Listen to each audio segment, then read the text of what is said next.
everyone, welcome to the Soulful Eclectic. I am your host, Diana Collins, and I want to welcome you to today's episode. If this is the first day of you joining me, welcome, welcome. Thank you so much for taking the time out to spend with me. And if you are returning, welcome back, welcome, welcome, welcome back. I appreciate you, your support, and everything that you share and do. And thank you. Thank you. So, grand rising to everyone and sending love and light out to you all, and hoping everyone is doing well and staying well during this time and times thereafter, right? Because this too shall fade away, we pray, right? But today's episode, I just wanted to share a little bit of information, me, things, something that's been on my mind, something that I've had conversations about. But I've had a conversation with a dear friend. We went to school together, graduate school. We worked together as educators, and a very dear friend. And we were talking, and she brought a term to mind that I totally forgot about, and it's being on your knees. And I know it's not something derogatory, so take your heads out the gutter, okay? Not that kind of being on your knees. But in times of stress, in times of turmoil, when we're struggling with ourselves, in times of almost at our bottom, and sometimes that may be our bottom, depending on who we are. We may see it as our bottom, but from the term being on your knees, it just means that you have succumbed and you just surrender. Right? You're surrendering. And what happens when we're on our knees, for me, I tend to think more about situations and things that I'm going through. And while they're on my knees, you're meditating, you're praying, whatever spiritual, whatever religious, spiritual guidance that you follow, you do at that point. And it's like, wow. So talking with her, she mentioned that, and I was like, whoa, yeah. And I can feel her struggle, her turmoil. It's like the sadness in her voice was just automatically upon me. And prior to her even mentioning or talking about the situation, we had the biggest laugh. I mean, when I tell you it was a therapeutic laugh, I haven't laughed that hard in some time. Okay. Like, it was that gut wrenching. She was snorting. I had tears in my eyes. My stomach was hurting from just using my muscles. And it was just a good laugh. And the laugh was one of those laughs. I don't know if you ever watched the movie Mary Poppins, the original, where they were laughing with the her uncle, and he was floating in the ceiling, and they started laughing, and they're floating in the ceiling. And that's what I had pictured in my head. We were laughing just that hard. And right now, at this moment, I still can't tell you what brought us to that roaring laughter, but I know it was something that we both needed. And it was cleansing of the soul. We needed that good, hearty laugh. And again, I don't know what we were laughing about, but the shit was funny as hell. Okay, because we were just rolling, and like I said, she was snorting. Had tears in my eyes. I started snorting. It was just amazing. But after that release of laughter came that overwhelming sadness that she had in her. And initially, she wasn't going to have this conversation with me, but something, I guess she felt that comfort and felt that the ability to be vulnerable at the moment. And she, released what was plaguing her. And she's just said, I'm on my knees, and I don't know what to do. And so I mentioned to her that I to go to therapy just to kind of clear my head and regroup. And I said, there's nothing wrong with that. And so she disclosed that she was to going to therapy. And I was like, great. So she asked me, have I ever been there? And yes, I have. I've been on my knees and damn near on my ass, if not on my ass on some points. And she just kept asking me, she was like, no, really? I was like, yes, yes. So she couldn't believe that I too have been in positions as such that where you're just ready to just give up. And I said, most of us have been, we just don't say it. We find ways around it and getting through it. Some of us succumb to it, and then, that's it. But yes, I've been there, been in there and been on my ass, been in, yes, yes, and yes. So I'm sharing that piece because the persona and the way we present ourselves can seem like we've never had those hardships, right? It's unbelievable to some people that you've been through those turmoils, you've been jobless, you've been homeless, you've been, at death's door, you've been kicked out of your home, you've been these terrible things that we find detrimental to ourselves and to our being. We've all been there on certain levels, and depending on the individual, it can be devastating, right? Some people can look at the same situations like, oh, that's fine, all you have to do is this, and you're back on the road. But then for other people, it can be that bottom. So we don't know what others are going through. So it's just that brought that to mind when she kept asking me, really, really, and she was just so taken back that I've been there and been in that position. And, we just all have on some level. It just looks different for each and every one of us because we are individuals. But anyway, back to that. So we continue our conversation, and I say to her, you're not alone. And I know it feels like you're alone, but you're not alone. And being on your knees is one step further to getting up, all right, and getting on your feet. And she's like, yeah, that's what I was told, that, being on your knees is halfway there to being on your feet. I said, yeah, it's like the glass half full, right? Is it half empty or is it half full? It's all in your perception and how you see you in that position. And I see being on your knees in that same light. Because being on your knees, yeah, you're close to being on your ass, but you're also that much closer to being on your feet. All you have to do is make the motion to stand, right? All you have to do is make that motion to stand. So, letting her know that, I also let her know, it's like, I'm here for you because we all need support on some level.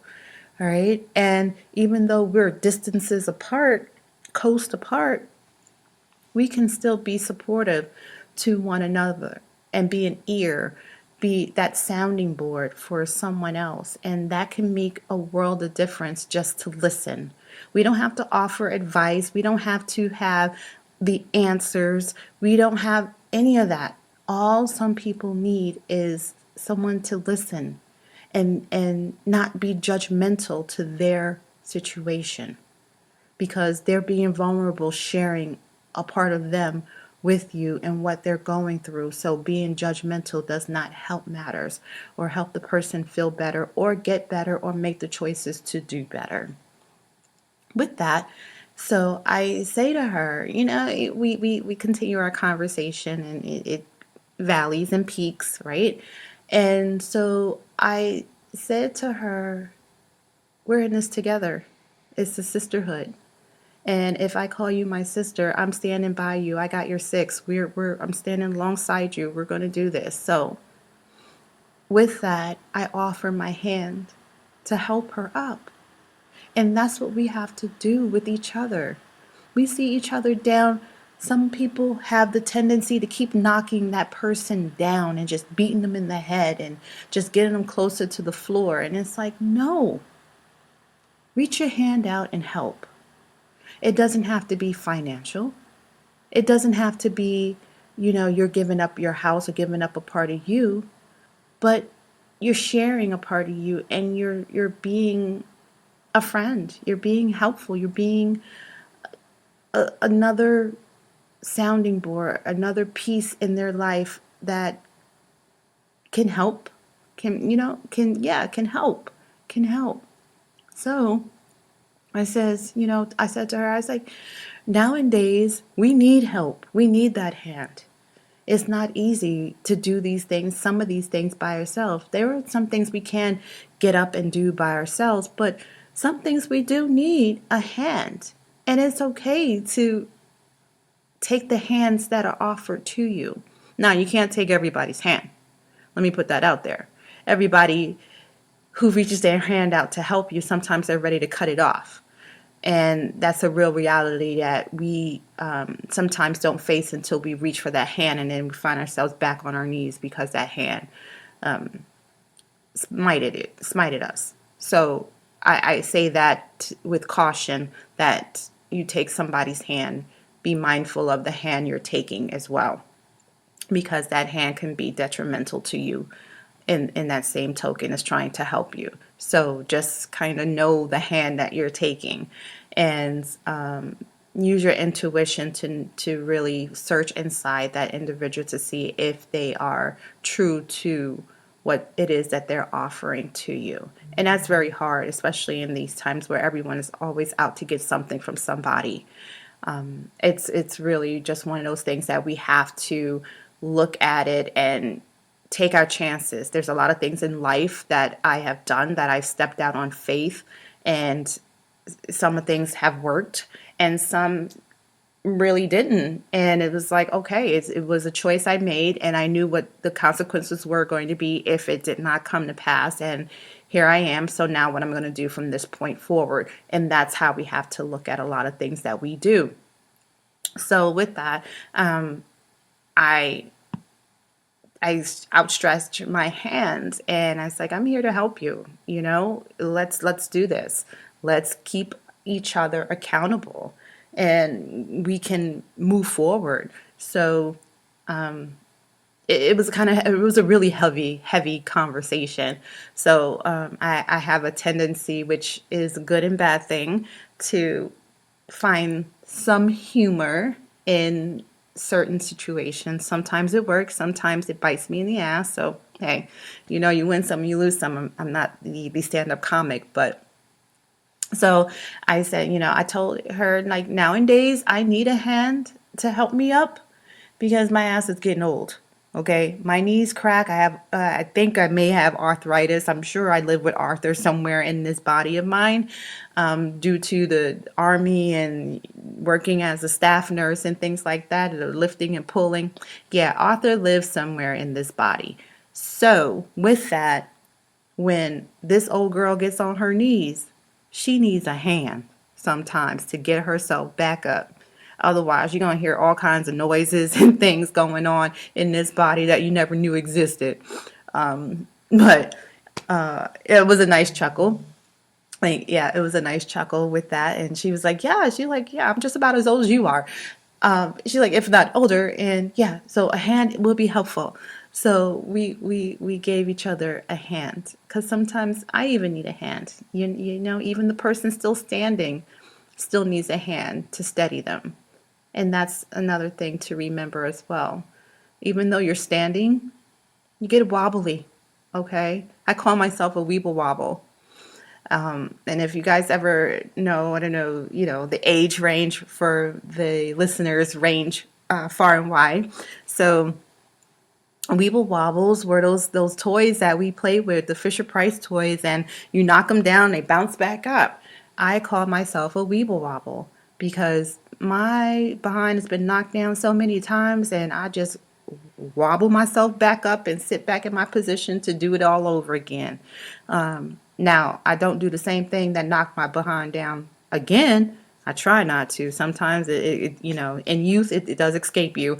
But in my advanced age, and it's not that advanced, but as I have gotten older, I have learned to bob and weave and keep myself up a little bit more. But yeah, it's just those things that you learn in life and you make those choices. So a lot of things for me, I choose not to stay down. I can't. I don't like the feeling of being down. And we all go through those moments of depression and anxiety. No one is exempt from that. It just shows itself in different ways. So, but we do experience those moments.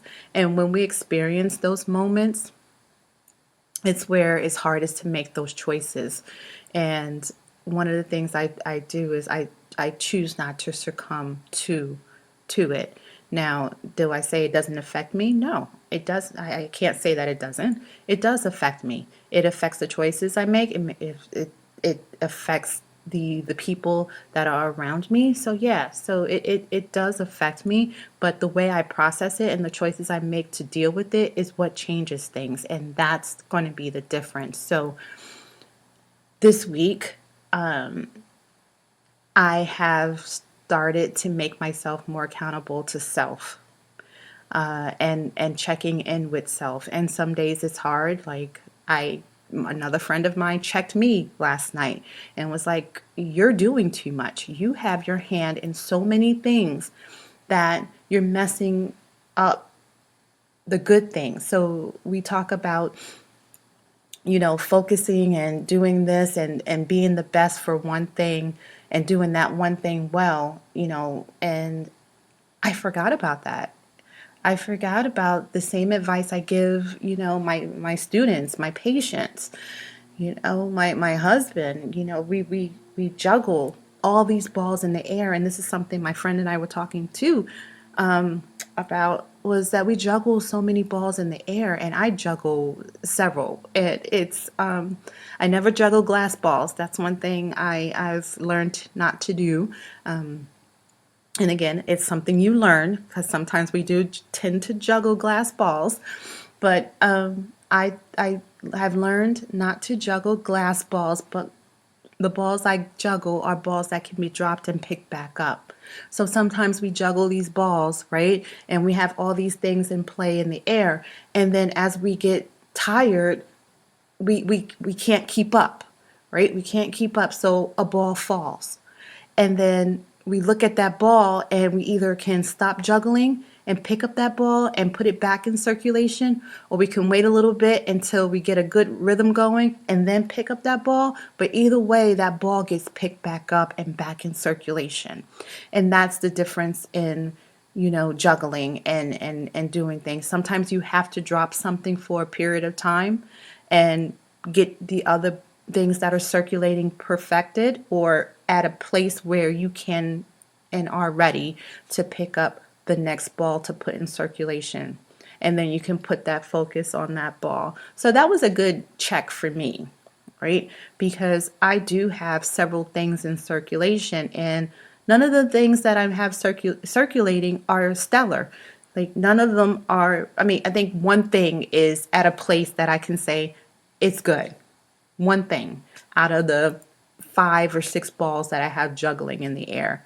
And even though that's not terrible, because at least one thing is in a good place, but that's not how I want it. I don't want to present things to anyone half-assed. I want to I want to be whole-assed. Sorry, I couldn't help that.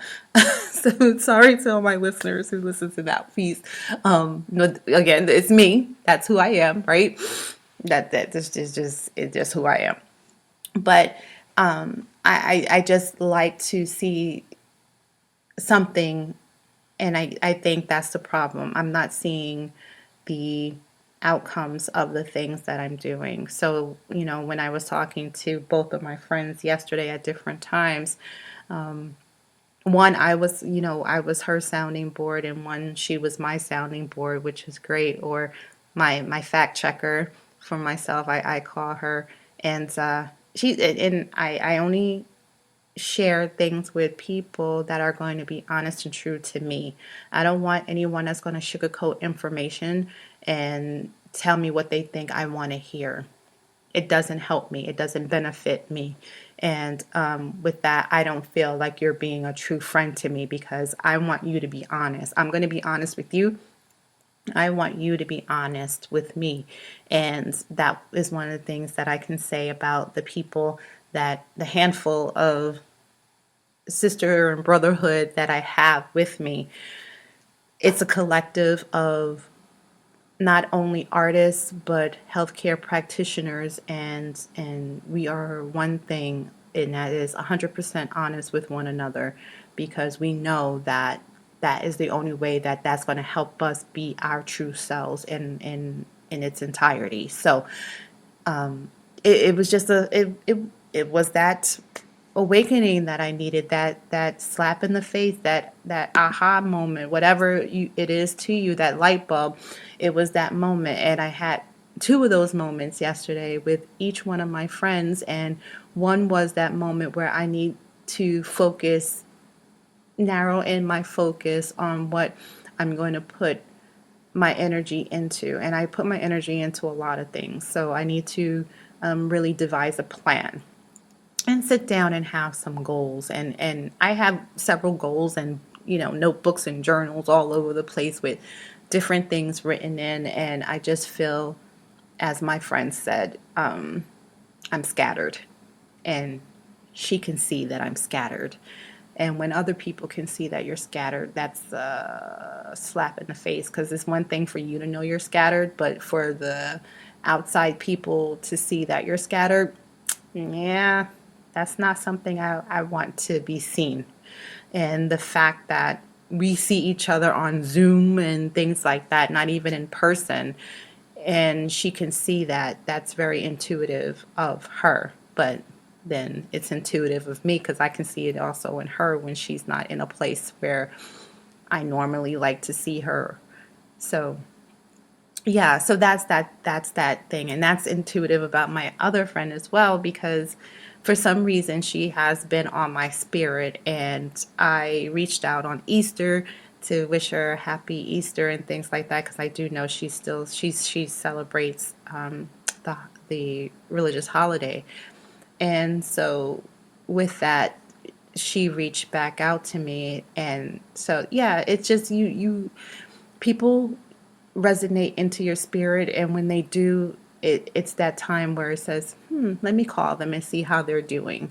And it's okay to, if it's been months, sometimes for one of my friends it's been years that we haven't spoken. I'm like, her daughter's 18, and the last time I saw her daughter, she was, I think, maybe 7.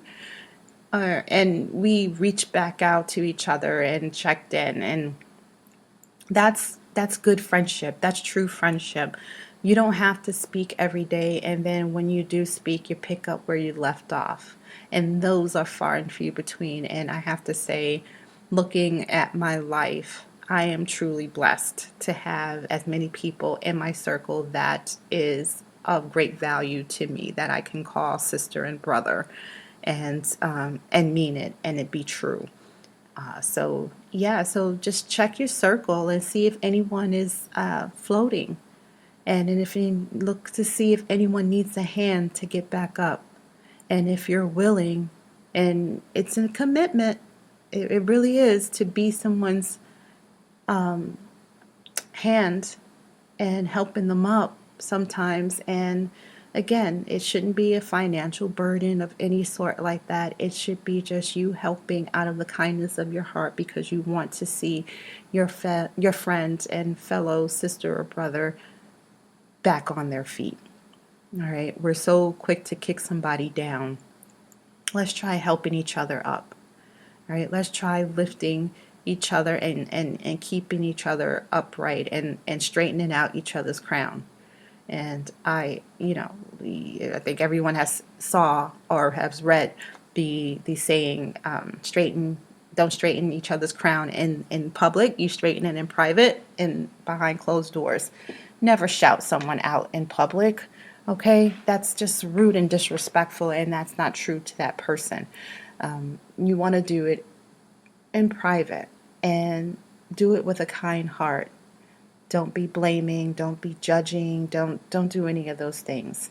You do it out of the kindness of your heart because you want to see your fellow brother and sister be successful. And that again is a treasure. So, with that, I leave you with again to check in on your friends and family and those who may be in your circle that may be on a knee. And who knows, you may catch them just as they're on one knee, right? Before they really get down there. And that's a great thing. All right. So catch them before they get down, before they fall, before they get to that knee. But in any token, lend a hand and be true with that hand you lend. No judgment, just you being a friend. Because who knows when you may need that same hand or even a hand in general to help you. So with that, I close out for you guys. I think that's my morning or my episode for the day, which is to take a knee. And if you're on a knee and you need a hand, go ahead and reach up for a hand. It's all right. It doesn't show weakness. That actually shows the greatest of your strength. Oh, and I close out with a quote. I forgot about my quote. Oh my goodness. Yes, I can't forget about my quote. So, my quote of the day is actually from Confucius. Yes, this is a Confucius quote, and I think it's fitting for today's episode, right? So, Confucius says, a man is great not because they haven't failed. A man is great because failure hasn't stopped him or her. Now, how great is that? That is the quote I was writing on my whiteboard for my students as I was talking to my friend yesterday. And then we had that lovely conversation thereafter. And I was like, wow, that is profound. So I shared it with her, and now I shared it with you. So with that, I leave you with love and light, and I pray you all have an amazing day, week, month, whatever, however the time span it is between you listening from one episode to another. I appreciate you. I value you. And I want you to all take care of yourself and each other because I am my brother and sister's keeper. If you haven't joined or subscribed, please do so. You can also reach out to me on email. I am dc@thesoulfuleclectic.com, and that is my email address. Or you can find me on Facebook. I am DC the Soulful Eclectic on Facebook. And also you can find me on Instagram, the.soulful eclectic. And I am happy to talk to anyone. I'm happy to listen to your feedback. Shoot me an email, shoot me a message on the Facebook or Instagram, and I will definitely get back to you. So thank you again for tuning in, and I look forward to hearing from you all. Thank you. Many blessings. Namaste.